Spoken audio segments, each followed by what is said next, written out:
ABN digital کے ساتھ میں ہوں تراب نقوی۔ ناظرین، عام انتخابات میں ایک ماہ سے کم کا وقت رہ گیا ہے۔ تمام سیاسی پارٹیاں اس وقت ملک بھر سے اپنے امیدواروں کا اعلان کر رہی ہیں۔ سیاسی گہما گہمی بھی اس وقت منظر عام پر نظر آ رہی ہے۔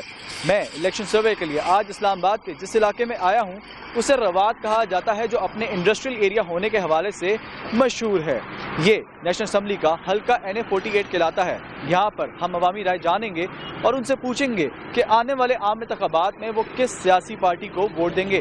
تو آئیے جانتے ہیں۔ انشاءاللہ PTI خان صاحب کو، PTI کو، بعد میں کسی کو بھی نہیں، PTI کو جی، PTI کو، نون کو، نون کو، عمران خان، PTI کو، نون لیگ کو، آزاد امیدوار۔ فی الحال تو کسی کو بھی نہیں دیں گے سر مسلم لیگ نون کو، عمران خان کو بھائی، نواز شریف کو، عمران خان، عمران خان کو، ووٹ اپنا خان نہ لے، کسی کو بھی نہیں دیں گے، نون لیگ کو، نون لیگ، نون لیگ کو، ہم شیر کو دیں گے۔ شیر زندہ باد، یہ مصطفیٰ نواز کھوکھر، نون جی نون لیگ، PTI کو انشاءاللہ، PTI کو انشاءاللہ، PTI کو، PTI، مصطفیٰ نواز کھوکھر، مصطفیٰ نواز، سر ہم تو دیں گے PTI، ہم بھی دیں گے PTI کو ووٹ، PTI کو، عمران خان کو، نواز شریف کو، عمران خان کو، PTI، ووٹ عمران خان کا، عمران خان کے ساتھ ہے، ووٹ عمران خان کا، نواز شریف کو، انشاءاللہ تحریک انصاف کو، لیکن خان صاحب کو دے گا انشاءاللہ، نواز شریف کو۔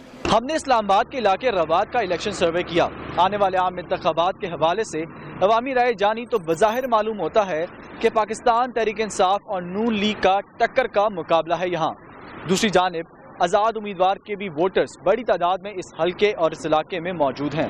اب دیکھنا یہ ہے کہ آنے والے عام انتخابات میں اس حلقے اور اس علاقے سے کون سا سیاسی پارٹی رہنما فاتح قرار پاتا ہے۔